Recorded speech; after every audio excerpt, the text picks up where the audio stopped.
For the Princess Royal, Princess Anne, she has opened up the room and opened up her schedule to do something she rarely does. Shock rippled across the globe when King Charles shared a single, life-changing wish. People gasped, unsure how this hidden hope might reshape the royal future. And although you kind of know that this might happen, you don't really think about it very much. Not least of all because the monarchy is about continuity. Reports are emerging that a rift is widening amid growing tension between Prince Harry and King Charles. Most watchers thought the king would talk about the icy bond between his sons. After all, the crown stands for steady unity. But what happened next was even more surprising. Instead of facing William and Harry in person, Charles turned to the one person he trusts above all others, Princess Anne. He asked her to carry a private, heartfelt note to the family, and she agreed without a pause. For Anne, opening her diary to take on extra duty was rare. Yet she cleared her schedule, ready to protect her brother's words with iron will. When she stepped forward, both princes stared in open shock, and the public filled the air with questions. What secret could tug at two grown men so hard? Why did this father choose his sister over his heirs? Keep listening, because the answers may stun you too. For many decades, a monarchy has rested on one loud idea: continuity over chaos. Crowns pass, prime ministers come and go, yet the royal drum keeps a steady beat. That steady beat lulled people into thinking no twist could truly shake the House of Windsor. So when whispers about a final wish leaped beyond palace walls, citizens filled radio calls, shows, and message boards deep into the night. Some feared abdication. Others prayed for peace between the brothers, and a few brushed it off as empty gossip. The only point everyone agreed on was simple. If the king had indeed made a final plea, Princess Anne would be the one to make it real. A silent guardian stands behind the throne, and her name is Princess Anne. While other royals chase headlines and bright lights, she moves in calm shadows, driven by one goal: service. Born the only daughter of Queen Elizabeth II and Prince Philip, and learned early how to walk the tightrope of fame. Yet she never chased drama. Reporters often looked elsewhere while she rolled up her sleeves and worked. People call her the hardest-working royal, and the records prove it. Year after year, she logs more than 400 public duties, sometimes squeezing 5 visits into one day. She has backed roughly 700 charities, each visit done with the same brisk handshake and sharp memory for names. And even rode for Britain in the 1976 Olympics, and later passed her passion for horses to her daughter Zara, another medal winner. Still, she never asked for extra guards or flashy perks, often driving herself to events in a simple estate car. Admirers say she treats rank like a uniform, useful for duty, but never for show. She asks hard questions about money and trusts. Every donor should see clear books. Her plain words cut through legal fog and inspire confidence among groups fighting hunger, saving children, and caring for sailors lost at sea. And straight talk is part of her charm. She once joked, "We are celebrating something that happened by accident at birth, and for that I only thank my mother and father." Crowds love that blunt humor, and so does King Charles. Her loyalty runs deep, even after the storms of Diana's heartache, and backed Charles and Queen Camilla without flinching. At one coronation dinner, she reportedly told Camilla, "You're not queen, you're the queen's consort." That sharp line showed she would defend titles, while also guarding family pride. Inside palace walls, her clear eyes cut through flattery. Many aides whisper that she alone can speak to Charles with full honesty, never sweetening the truth or causing hurt. That trust grew stronger when he took the throne. When the Queen passed, the public watched Charles cling to tradition while the world sped ahead. Through every long day in heavy file, and stood near, steady as a lighthouse. Charles leaned on her wisdom for both state tasks and personal aches. By contrast, William and Harry often drifted away, caught in stories of blame, miscalls, and media storms. Charles longed for peace, yet every plea seemed to vanish in headlines. This gap left him restless during silent, sleepless nights. Beyond castle gates, polls showed him climbing the list of most respected royals. In one survey, more than 70% of people named her the member they admired most. Citizens said her calm life, free of sly scandal, gave them faith that the crown still carries steady purpose. As his health wavered and talk of legacy grew louder, Charles faced a choice only he could make. He needed someone who could carry his final, fragile hope straight to his sons' hearts. It was not an advisor, not a public speaker, not even the queen herself. He turned to Anne not as a princess royal, but as his big sister. He asked her to be the voice of his deepest wish, the one that blended crown duty with a father's love, and agreed at once. She knew this job asked for more than protocol. It called for kindness, strength, and the silence of a vault. Her promise was simple. She would deliver every word exactly as he wrote it. Soon after, a quiet summons reached the family. Windsor Castle glowed under a rainy spring sky as cars rolled through the gates. Inside, the mood was tight with worry because news had spread that the king had spent time in hospital that week. No reporters lined the halls. Only close relatives gathered in a circle, waiting for the message. William stood tall but tense. Harry watched with guarded eyes. Camilla folded her hands, anxious to hear, and Princess Kate offered a soft smile that did little to ease the strain. The chamber held its breath as Anne stepped forward, holding a sealed envelope. She glanced at her brother, then faced the princes, and began to read. Every sentence carried the weight of a dynasty and the pain of a father. Though no cameras captured the words, witnesses say William's face turned pale, and Harry's shoulders slumped as if time froze.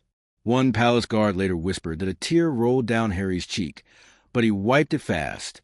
What did the letter say? Why did it cut so deep? Stay tuned, because the next part reveals the king's hidden plea, and it might change everything you think you know about the Windsors. One quiet wish from a king might rewrite royal history forever. Princess Anne, steady and respected, stepped beyond review lines to deliver that secret hope. Charles did not only hand her new duties. He laced a message with one hard command: heal the family. He asked every branch to drop grudges, mend bruises, and walk together before the crown slid into new hands. Plans for the throne were already humming, so the time for peace was now or never. Wyland read the letter. It was clear Charles thought beyond his own life. Doctors had whispered warnings, and he feared the throne could splinter once he was gone. Both sons would soon feel fresh weight. William saw a rise that felt bigger than dreams, bigger than the glitter of a crown. He would need iron patience, calm judgment, and a heart strong enough to anchor the realm during storms. Harry heard the words differently. They flashed a bright light down a hallway. He had tried to leave. He had stepped away from royal duty, but his father's plea dragged him back to a place he thought was closed. Charles did not spell out Harry's title, yet everyone felt a new seat waiting for the spare. The days of shouting from the sidelines seemed to be ending, and the Duke would need to decide whether to fight or fold. The emotions inside the drawing room cut like winter wind. The family had battled in public, and the scars were still bleeding.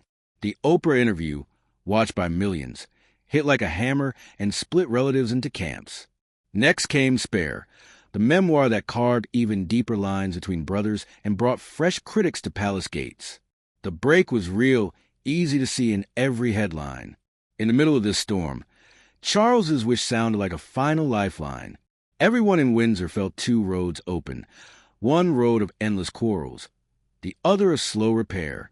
The king knew the monarchy could crack if William and Harry remained foes. His words were not only about clearing rumors, they were about saving an ancient structure that holds a nation's symbol.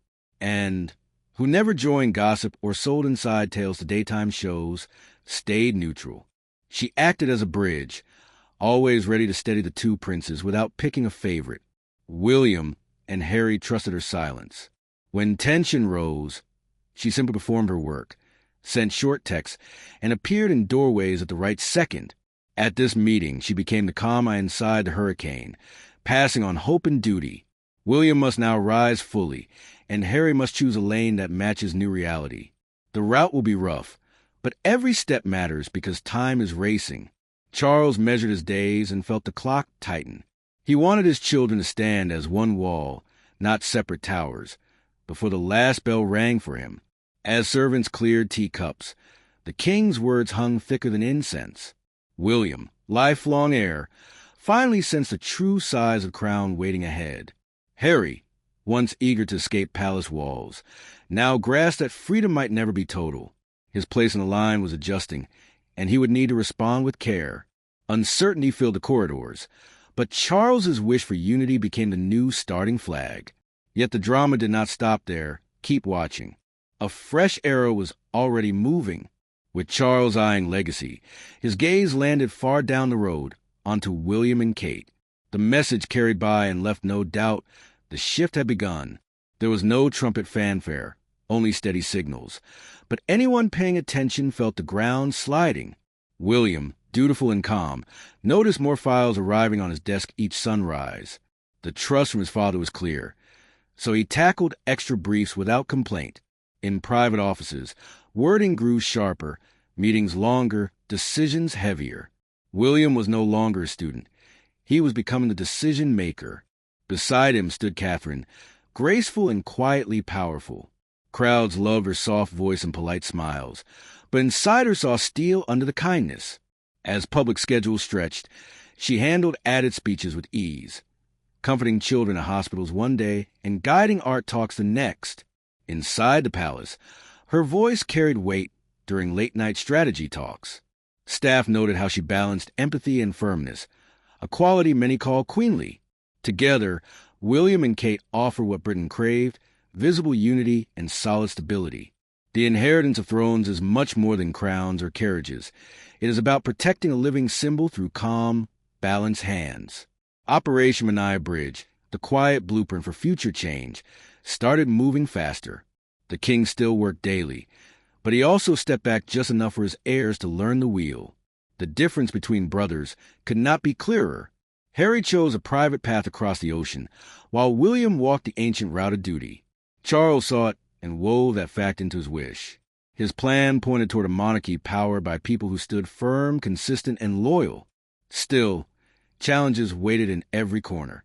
Wearing historic roles is never light. Yet William appeared ready, determined to rise tall enough to hold the scepter. Every statement he issued carried wider echo, and citizens leaned closer. Kate followed the same upward curve. She was not just a helper. She became a cornerstone, offering the softer warmth that linked palace to the street. Whether comforting grieving families or guiding charities behind velvet doors, Catherine shaped a model of a future queen. But new light attracts shadows, and each step forward opens fresh questions. Reporters camp outside gates, eager to pit brother against brother once more. Social channels swirl with theories, and every slight glance sparks new rumors.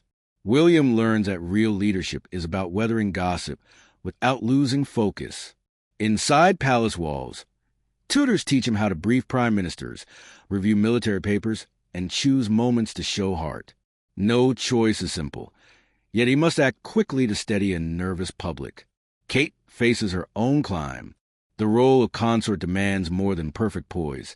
It calls for the rare skill of turning pleas into clear action. She drafts mental health drive for children, pushes early years research, and still greets crowds who camp overnight just to wave. Each success plants another stone on the path Charles wanted, a future where the monarchy stands united, modern, and devoted to service. Harry still holds a wild card seat in this tableau. Some see him returning to a slimmed-down role, representing the crown in veterans' projects or eco-missions he loves. Others whisper about a transatlantic partnership, half royal, half private, that could redefine service in a changing world. The choice cannot be rushed. Advisors must weigh public opinion, law, and the well-being of every family member, and will likely guide those talks, her logic keeping debate from sliding into blame. While plans form, Charles receives daily health updates. He refuses to stop working, yet quietly passes land trust charity roles and guard reviews to the next team.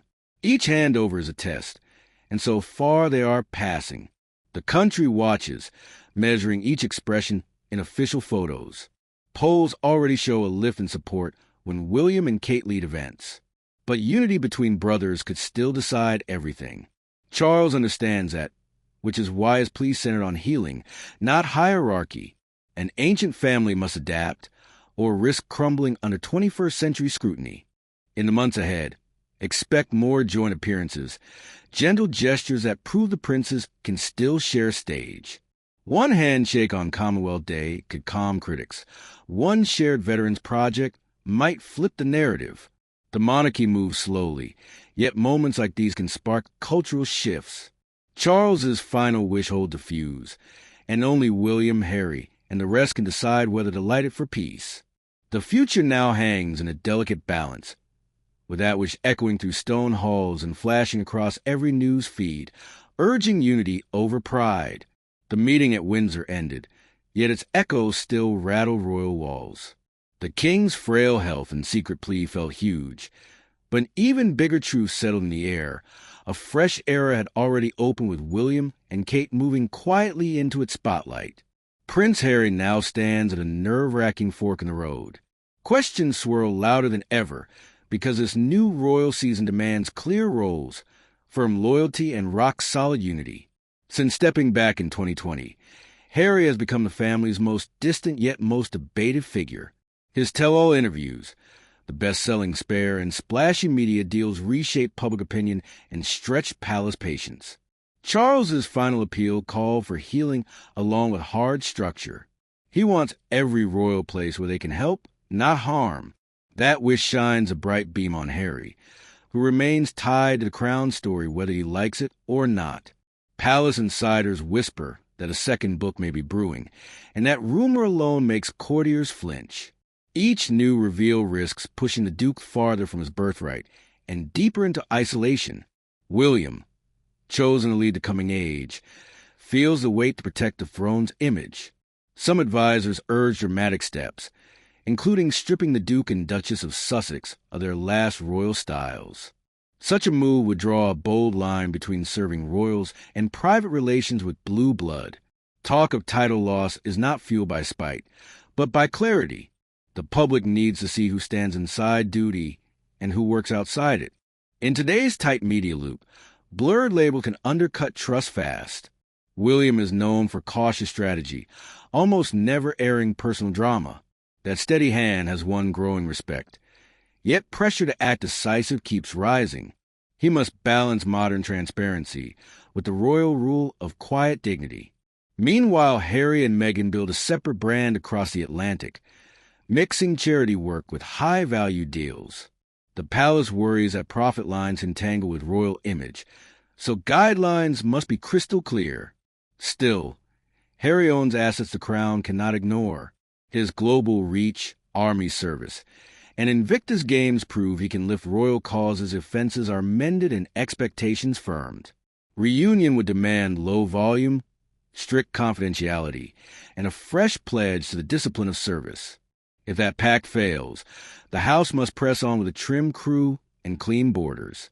So will Harry pivot back toward duty, or orbit as a free agent forever? The world waits, hearts divided. History warns how personal choice can rock a throne. In 1936, King Edward VIII gave up his crown to Mary Wallace Simpson, an American divorcee. Britain gasped as the line reshuffled overnight, pushing his shy brother, George VI, onto the stage and later paving the way for young Elizabeth. The monarchy survived, but the scar of that abdication reminds every direct heir that romance can crash into responsibility. Decades later, tension resurfaced around Prince Charles himself. His breakup with Diana and later marriage to Camilla pumped fresh anger into headlines, and Diana's tragic passing forced the family to rethink grief and openness in modern life. Queen Elizabeth's 70-year reign built faith through steadiness and soft restraint. Watching her style, Charles chose gradual change rather than loud overhaul. Even while illness now tugs at his strength, yet behind palace doors, teams polish Operation Menai Bridge, the quiet roadmap for his eventual handover. Logistics are one part. Legacy is the bigger one. Charles needs a monarchy to adjust without losing shape. That is why, as Windsor, plead join past lessons with present risks. He knows the spotlight never blinks in the digital age. One misstep spreads worldwide in seconds. Harry's tale even mirrors Edward in some ways, a royal carving his own lane, adored by many and criticized by many more. The difference today is speed. Social feeds judge instantly, and the family must plan for that reality. Each decision made now will be studied by tomorrow's historians. Charles's words, William's choices, Harry's direction, all will join the long chain of triumphs and stumbles that define the crown.